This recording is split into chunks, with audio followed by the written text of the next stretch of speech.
জয় মোহনবাগান সবাইকে।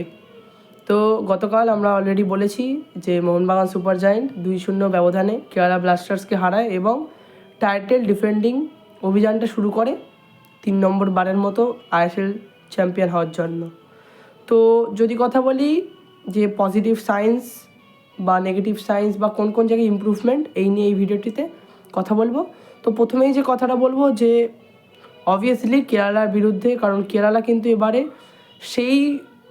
সেই রকম টিমটা হয়তো করেনি যে টিমটা আমরা বরাবর দেখি কেরালা ব্লাস্টার্সকে করতে।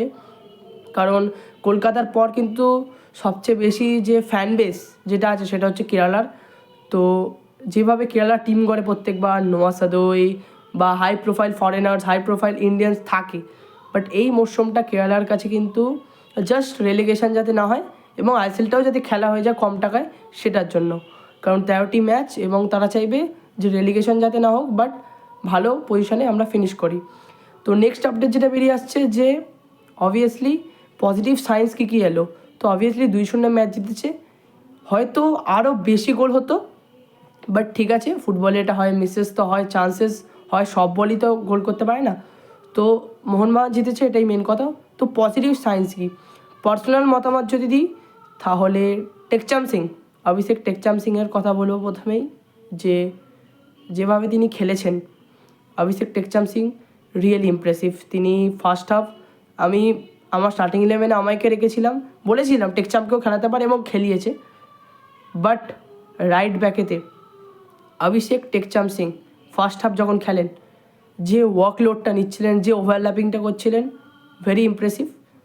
এবং লেফট ব্যাক যদি কথা বলি, যখন তিনি সেকেন্ড হাফে চলে আসেন, তিনি লেফট ব্যাক হিসাবেও খুব ইমপ্রেস করেছেন এবং প্রুভ করেছেন যে হয়তো পারে তিনিই first choice. Next player obviously আমাদের লেজেন্ড ফুটবলার, মিডফিল্ডার আপুইয়া।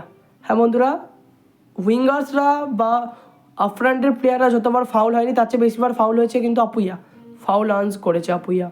কারণ আপুইয়ার কথা যদি বলি, তিনি একটু ডিফেন্সিভ রোলটা নেওয়াচ্ছিলেন, যেখানে তাকে তার পাসিং যদি আমরা দেখি কালকে রিয়েলি রিয়েলি রিয়েলি রিয়েলি মানে আপুইয়ার one of the best match ছিল তার। যদি আমি বলি, হয়তো তিনি গোল ইনভলভমেন্ট ছিলেন না, বাট সেন্স যেটা তিনি প্রোভাইড করেছেন কালকের ম্যাচে মোহনবাগানকে জেতার পেছনে, সেই দিক দিয়ে আমি বলছি। Next player obviously Anirudh Thapa, workload নিয়েছিলেন, আফ্রান্ডে হেল্পে গেছিলেন। এবং নেক্সট প্লেয়ার সেটা হচ্ছে রবসান রবিনো। তার যে সিল্কি মুভস যেগুলো আমরা দেখতে পেয়েছি, তার যে স্কিল, সাম্বা ম্যাজিক যেটা বলি আমরা মোহনবাগান ফ্যান্সরা, সেটার হয়তো শুরুটা হয়ে গেছে। কারণ রবসান রবিনো তার স্কিলস যেগুলো দেখাচ্ছিলেন, 3-4 যে ডিফেন্ডার্স তাদেরকে ডচ করে কিন্তু তিনি বক্সে ইন করছিলেন। আর হ্যাঁ, তিনি অনেক শটসও নিয়েছিলেন যেগুলো হয়তো গ্রাউন্ডেড গেছিলো, বা একটা শটও খুব সুন্দর গেছিলো যেটা হয়তো বলে থাকলে সচিনের জন্য একটু ডিফিকাল্ট হতো। এবং নেক্সট প্লেয়ার যদি বলি, কারণ রবসান রবিনো খুব পজিটিভ সাইন নিয়ে গেছেন এবং আশা করছি নেক্সট ম্যাচে গুড পারফরমেন্স দেবেন এবং গোল করবেন বা অ্যাসিস্ট করবেন। নেক্সট প্লেয়ার অবভিয়াসলি যার কথা বলতেই হবে, দিমিত্রিয়স পেত্রাতসের কথা কিছু বলা নিয়ে আর নেই। আমরা সকলেই ফ্যান্সরা ভেবেছিলাম, আমি ভিডিওটিতে বলেছি, শর্ট ভিডিও যদি দেখে থাকেন তারা দেখে আসবেন, যে দিমিত্রিয়স পেত্রাতস তার ফর্মটা ফিরে পাওয়া এই মরশুমে, এই 13টি ম্যাচ মাত্র আছে আইএসএলে, কতটা দরকার। কারণ মোহনবাগান ম্যানেজমেন্ট চাইবে না যে এরকম প্লেয়ারকে রেখে দিতে এবং তাকে গোল অ্যাসিস্ট করে তার নাম্বারটা, তার ফুটবলটা অনেক ইনক্রিজ করতে হবে, যার কারণে নেক্সট সিজন তিনি স্টে করতে পারেন। কিন্তু প্রথম ম্যাচেই হয়তো তিনি গোল করতে পারেননি, বাট যে জিনিসটা হয়েছে, অ্যাসিস্ট করেছেন তিনি অনেকটা ওয়ার্কলোড নিয়ে খেলছিলেন, নিচে থেকে বল ক্যারি করে ওপরে গিয়ে সাপ্লাই করা। Dimi is ready to play, আর তার পুরোনো ফর্মটা হয়তো ফিরে পাবে যত ম্যাচ করাবে, কারণ 12টা ম্যাচ আর আছে তার, যেখানে তাকে প্রুফ করতে হবে। Next player obviously the goal scorer, যেটা কিন্তু ফার্স্ট গোলটা যে মোহনবাগানে হয়েছে সেটা কিন্তু ইন্ডিভিজুয়াল গোলের মাধ্যমেই হয়েছে। কারণ যে মুভটা টার্ন করে শট, হ্যাঁ অবভিয়াসলি তিনি প্রোভাইড করেছেন, তিনি বুঝিয়ে দিয়েছেন যে কামিজ চেক শুধু নয়, বক্স টু বক্স ফরওয়ার্ডের মধ্যে অন্যতম সেরা প্লেয়ার কিন্তু অবভিয়াসলি আমাদের জেমি ম্যাকলারেন, প্রথম গোল স্কোরার। এবং সেকেন্ড হাফে যদি কোনো প্লেয়ারের কথা বলি যে ইমপ্রেস করেছে আমায় খুব বেশি, সেটা হচ্ছে অবভিয়াসলি টম অ্যালড্রেট। অল্প সময়ের মধ্যে মাঠে আসে, সেরাটা দেয়, কিন্তু আউটস্ট্যান্ডিং তার হেড ছিল। মোহনবাগান অনেক সেট পিস পেয়েছিল, বাট একটাই লাস্ট মোমেন্টে এসে তারা কিন্তু কাছে লাগিয়ে গোল করতে পেরেছে টম অ্যালড্রেট, যে অল্প সময়ের জন্য মাঠে এসেছিল। এবং নেক্সট প্লেয়ার যেটা, সেটা হচ্ছে নেক্সট আপডেট যেটা, সেটা হচ্ছে Mohun Bagan super giant, specially Sergio Lobera, যেটা আলাদা করে টাইম টু টাইম সাবস্টিটিউট করেছে পুরো ম্যাচটাতে।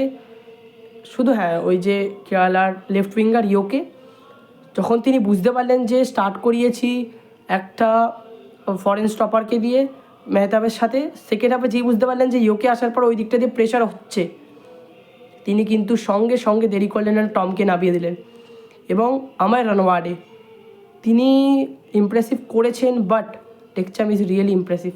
এবং যে প্লেয়ারটা যার উপরে আমার খুব খারাপ লাগলো, সেটা হচ্ছে লিস্টন কোলাসো। হ্যাঁ, রবসানের জন্য ওই পজিশনটা হয়তো তাকে স্যাক্রিফাইস করতে হচ্ছে, বাট তিনি ফার্স্ট চয়েস আবার। হ্যাঁ বন্ধুরা, লিস্টন কোলাসো রাইট উইঙ্গার হিসাবে খেলে অভ্যস্ত নয়, তো তিনি খেলছেন। বাট যে জিনিসটা আমি বলেছি, অভিষেক টেকচাম সিং কিন্তু খুব ভালো খেলেছে, কারণ লিস্টন কিন্তু এই দিকটা দিয়ে অতটা ইমপ্রেসিভ ছিল না, তার কারণেই অভিষেককে অনেকবার ওভারল্যাপিং করতে দেখা গেছে এই ম্যাচটিতে। তো লিস্টন জানি না কতটা ডিসিশন নেবে। মনভীর তো দেখলাম, মনভীরের খেলা কোনো ইমপ্রুভমেন্ট নেই, but Liston day by day যদি এই পজিশনটার সাথে মানিয়ে নিতে পারে, তাহলে মোহনবাগানের জন্য নয়, সার্জিও লোবেরার জন্যই খুব খুব ভালো কথা হবে, গুড সাইনিং বা গুড সাইন হবে যে নেক্সট ম্যাচেসের জন্য মুভ করার জন্য। তো এটাই ছিল আপডেট। মোহনবাগান জিতেছে, জেতা ম্যাচ ছিল, মোহনবাগান জয় দিয়ে মাঠ ছেড়েছে। এবং নেক্সট ম্যাচ আমরা সকলেই জানি কেরালাকে হারানোর পরে চেন্নাইয়ের দিকে মুভ করবে, যেখানে হোম গ্রাউন্ডেই চেন্নাইয়ের সামনে খেলবে, এবং আশা করছি জয় দিয়ে মাঠ ছাড়বে, কারণ চেন্নাই কিন্তু একটা স্ট্রং অপোনেন্ট। তো দেখা যাক কী হয়। আশা করছি চেন্নাই ম্যাচে ভালো ফল করবে এবং জয় নিয়ে মাঠ ছাড়বে, এবং ডিমি এবং বাকি যে প্লেয়ার্সগুলো আছে তারা গোল করবে। তো ফর দ্য বেস্ট, জয় মোহনবাগান।